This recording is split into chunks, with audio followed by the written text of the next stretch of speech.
Lindsay. Lindsay. Good morning, Panga. Good morning! Ang pinakamakulit na girlfriend mo sa balat ng radyo. Isang magandang morning sa inyong lahat! Ako pa rin po nag-iisang girlfriend mo sa radio. My name is Lindsay. Makulit pero may puso, handang makinig sa mga kwento mo. Alam mo, feeling ko kailangan mo na siyang iwan kasi it doesn't make sense. Ang kwento sa lihim ng liham.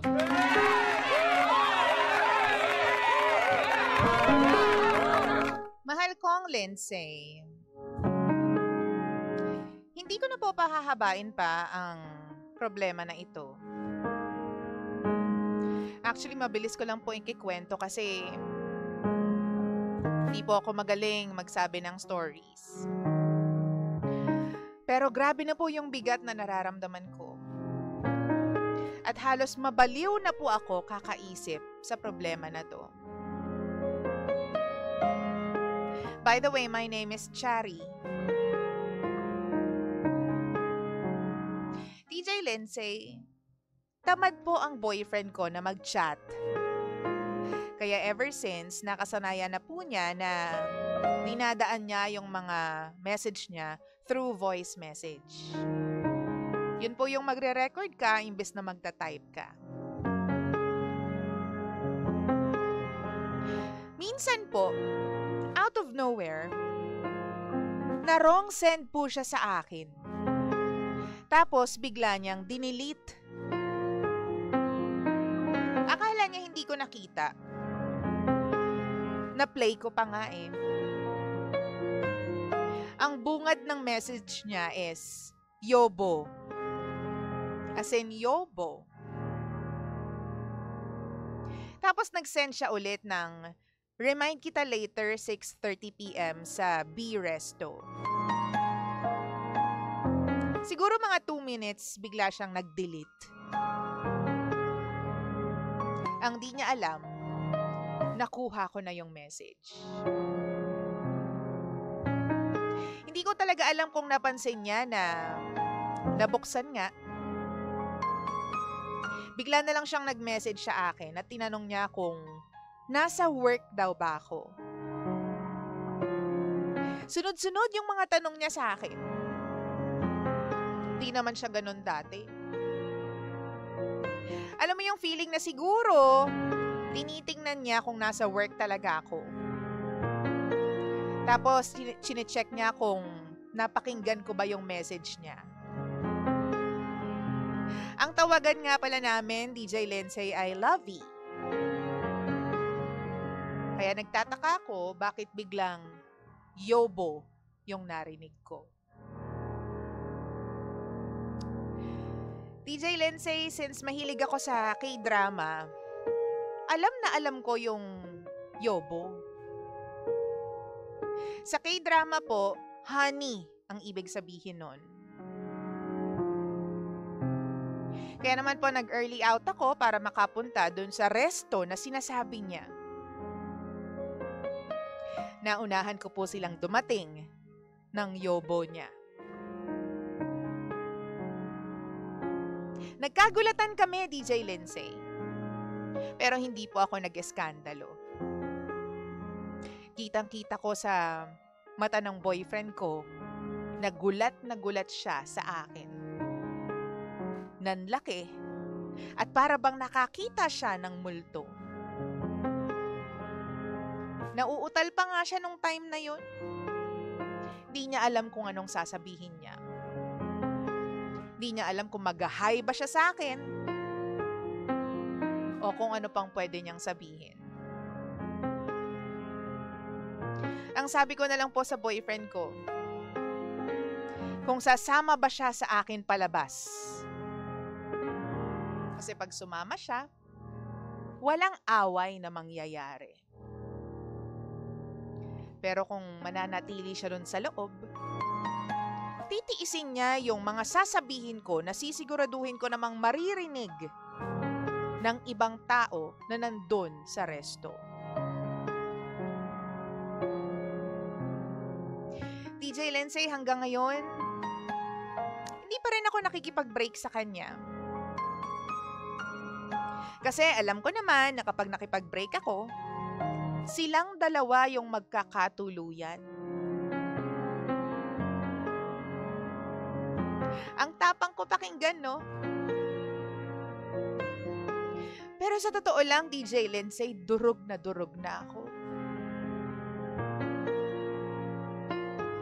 Alam ko na sa ginagawa kong to, ako yung nahihirapan. Kasi wala na akong peace of mind. Alam mo yung bawat kilos niya, pinagdududahan ko. At nag-aaway na lang kami araw-araw. Gusto ko na po talagang makipag-break sa kanya. Pero ayokong magkatuluyan silang dalawa. Pero yun nga, halos mabaliw na po ako kakaisip.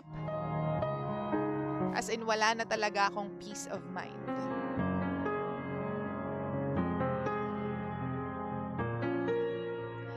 DJ Lindsay, ano po ba ang dapat kong gawin? Muli, ako po si Chari. At ito ang lihim ng aking liham.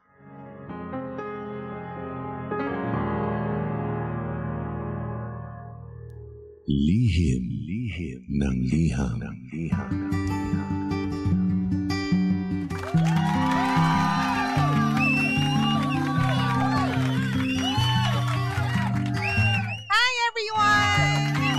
Oras muna natin sa Bangka Palungan. Check your time. 17 Cambots. Makaraan po ang alas 9 ng nagmamagandang umaga. 9:17 on the clock. Wow! Siyempre naman, mahal ko tayo pa rin po ang istasyon na same. Pero, iba. Bangga, we are number 1, 6.7 Energy FM. Bangga, huwag mo sabihin radyo. Sabihin mo. Isang magandang umaga sa lahat po ng mga kakapasok pa lang sa ating live. Sige lang po, pasok lang po. Pwede nyo po kaming hanapin on Facebook and TikTok, Energy FM 1067. I-type nyo lang po yan. Okay, Energy FM 1067 sa Facebook and sa TikTok. We are live. Live na live po dyan. Pero papatiin ko po muna, kanina pa dapat to. Sorry na, Kuya Renzo. Sorry na. Ikaw naman, di ka mabiro dyan. Happy 27th birthday kay Jill Hasmin or Jasmine. Stay strong and good health. Enjoy your birthday. Be happy always. From Mommy. Love you. Love ya. Yes.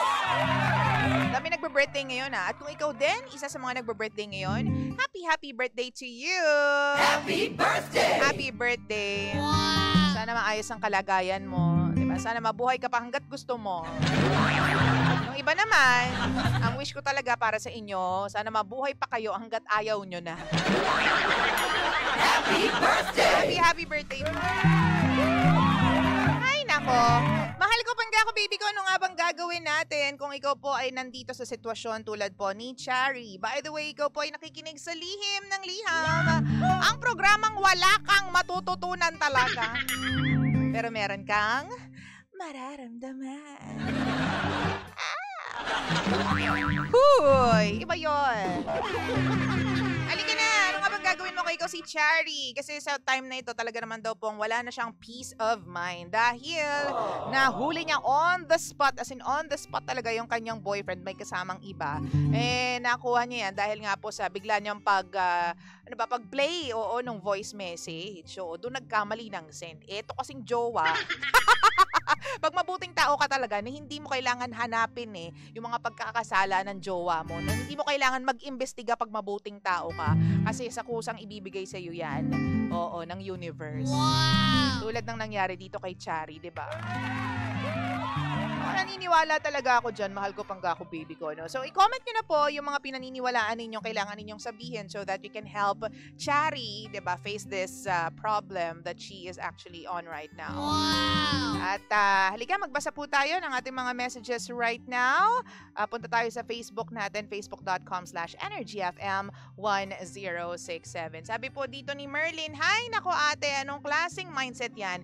Hindi ka makipaghiwalay dahil ayaw mo silang magkatuluyan? Ate, makipaghiwalay ka na dyan. Isipin mo sarili mo, marami pang lalaki dyan na di manloloko sa'yo. Wake up ate sa ganyang mindset, hindi na yan maganda. Pinapahirapan mo na lang ang sarili mo sa sitwasyon na yan." Basa po tayo ng comment po dito. Mahal ko pangga ko, baby ko. Sabi pa dito ni Leslie Pascual. Shout out naman, DJ Lindsay. Watching your live from Hong Kong. Hello. Shout out. Ha!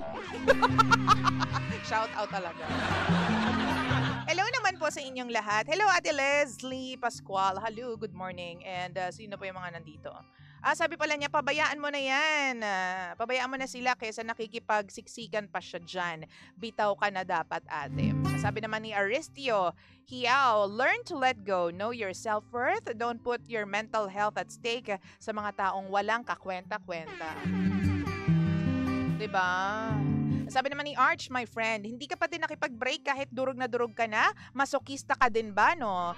The more you choose to stay, the more you will get hurt. Hindi ka na dapat maging concerned pa kung silang magkatuluyan dahil palalayain mo na yung sarili mo. Huwag kang maging martir. Ooh! Sa bagay kasi may mga tao talagang nagmamahal na ang kondisyon nila is kung hindi ka magiging akin, hindi ka rin pwedeng maging sa iba. Diba? Hindi ka rin pwedeng maging para sa iba. Nakakaloka. Pero alam mo, kung ako yung tatanungin, have you ever been in that kind of relationship? Ikaw na nakikinig ngayon dyan sa bus. Tsaka naglilinis ng bahay dyan. Wow! Yung tipong gustong-gusto mo na mag-let go dahil alam mong ginugoyo ka na lang niya. But at the same time, ayaw mo siyang maging maligaya. Parang actually, nag-ano lang yan eh. Akala ko, doon ko lang yan maririnig sa mga kasal, no? Hindi ko pepermahan yung annulment papers na yan or divorce papers. Taray, divorce. Annulment papers na yan. Kasi ayokong maging masaya kayo ng kabit mo. Diba ganun yung mga napapanood natin? Akala ko doon ko lang yun maririnig at makikita. Meron din pala talaga in real life. Wow! But anywho, ako lang talaga ang tatanungin, no? Niloko ka na niya eh. So, ibig sabihin nun, girl lalo, hindi na siya masaya sa iyong feeling. Hindi na siya masaya sa iyo, girl. So, if I were you, diba, let go na lang. Why would you want to be in a relationship na hindi na masaya sa iyo yung partner mo? Wow! After knowing na meron siyang iba, after knowing na meron siyang yobo na tinatawag, honey, bakit mo pagugustuhin, diba, to be with him? Eh, meron na nga siyang iba, niloko ka na nga niya. Ano pa bang gusto mo, be? Diba? Isang malaking sign na yon at hindi mo na nga kailangan pa maghintay pa ng maraming sign. Isang malaking check na yan, mahal ko pangga ko, baby ko, na ayaw niya na sa'yo. Wow! Nagtatago nga siya eh. Diba? Niloloko ka nga niya eh. Ibig sabihin, siguro for convenience lang at saka for attachment lang, kaya kayo pa din. Pero ang tanong, masaya ba siya sa'yo? Kung masaya siya sa'yo, hindi ka niya lolokohin. Pero, reality check, meron siyang iba. Wow! Ibig sabihin, di siya masaya sa relasyon ninyong dalawa. Siguro meron kang pagkukulang na hindi mo na ibibigay sa kanya. Siguro naging stale na, naging stagnant na, naging idle na. Ano-ano pang pwede kong gamitin na salita. Diba? Yung inyong relationship, hindi na siya, diba? Hindi na siya nasusurprise, hindi na siya na-excite sa presensya mo. Wow! At ang pinaka sa lahat, maaaring hindi ka na niya talaga mahal. Diba?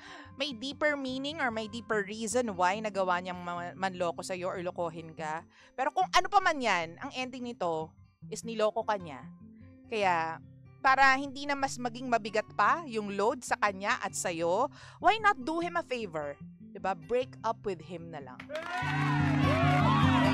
Kung maging sila man, at least, 'di ba? Pagdating ng panahon, masasabi mo sa sarili mo na hindi kasi alam mo 'yung pag napag-usapan niyo with friends, 'di ba? Hoy, 'di ba? Naging kayo nito, 'di ba? Ang tagal-tagal niyo nga. Yes, naging kami. Sasagot ka na lang, 'di ba? With a smile on your face. Yes, naging kami, but hindi ako nagloko. May iba siya. Wow! Binigay ko ang lahat ko, pero hindi naging okay kasi nahuli ko siya na meron siyang iba. Ganun yung sagot mo, di ba? Ang lakas makaano nun, makataas ng noo at saka ng muka, di ba? Taas ng baba mo nun, girl. Hoy, hindi ako nagloko. Parang ganyan. Nakikita niyo ba ako sa live? Hello po sa mga nakakita sa akin sa live. Sorry, hindi ako yung nagloko. Siya yung nagloko. It's not my fault. Diba? Siya yung nagkaroon ng mistake and pinagpatuloy niya. Naging sila nung nag-break kami. Kaya ganon. With matching irap-irap pa on the side. It wasn't my fault. Hindi siya naging hindi kami naging okay kasi kung meron man kaming naging problema, hindi niya sinabi sa akin kung niloko niya lang ako. Ganyan! Ano ng drama? Pero yun nga, sa totoo lang talaga tayo, hindi na siya masaya sa'yo. Kaya alam mo, gawan mo na lang din ng pabor yung sarili mo. Alam mo, mahirap yan sa umpisa. Kasi nga, syempre, mahal na mahal mo. Tapos, di mo in-expect na lolokohin ka niya sa ganong paraan. Meron ka na palang iba, may kasabay ka, diba? Mahirap yan sa umpisa, masakit sa umpisa. Pero alam mo, you just have to take the first step.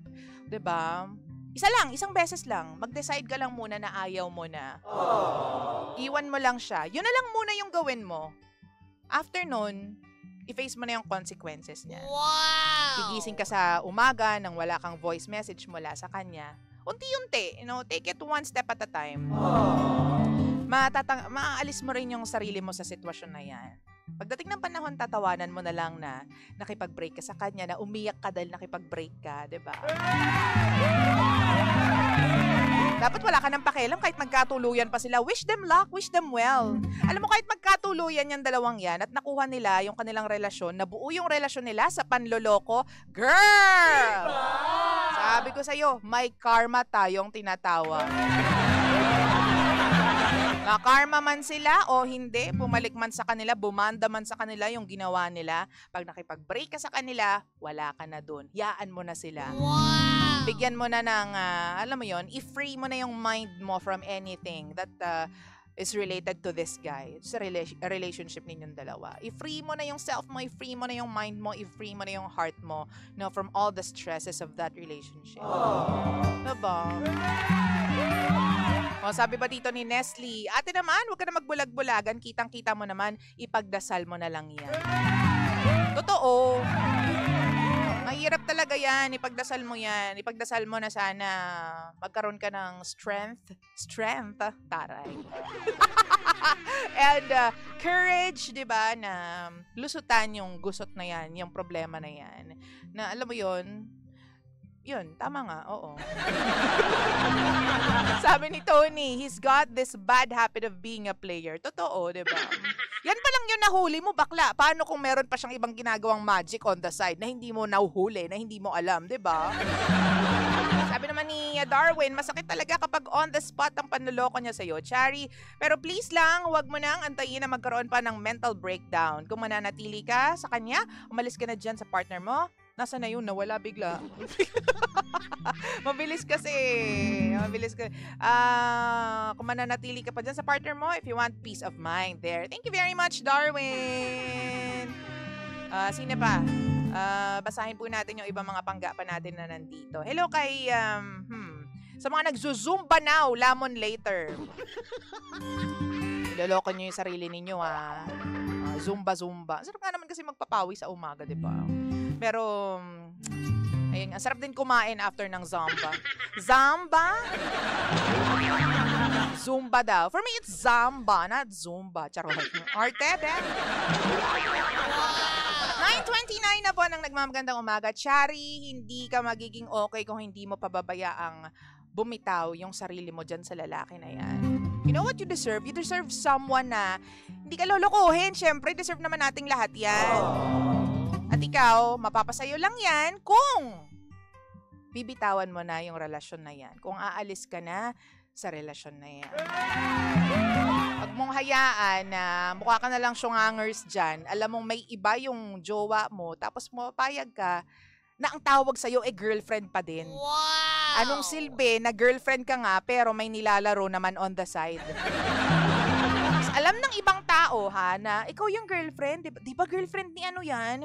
Oo may jowa namang iba yung may iba naman jowa yung boyfriend niya. Di ba? Ang pangit Di ba? Ang pangit ng tingin sa'yo at irespeto mo yung sarili mo. Wow! Because you deserve respect. Paano ka i-respeto ng ibang tao kung mismo sa relationship mo hindi mo nire-respeto yung sarili mo? Diba? Wala ka ng respetong natatanggap mula sa boyfriend mo, tapos ikaw din, diba, hindi mo binibigyan ng respeto yung sarili mo enough to walk away from that toxic relationship. Diba? Ay nako. So, ito na po muna, mahal ko pangga ko, baby ko. Giving you something from Angeline Quinto. This one is called At Ang Hirap. Dito lang yan sa number 106.7 Energy FM. Pangga! Pag mo sabihin radyo, sabihin mo Energy! Naglalagay ng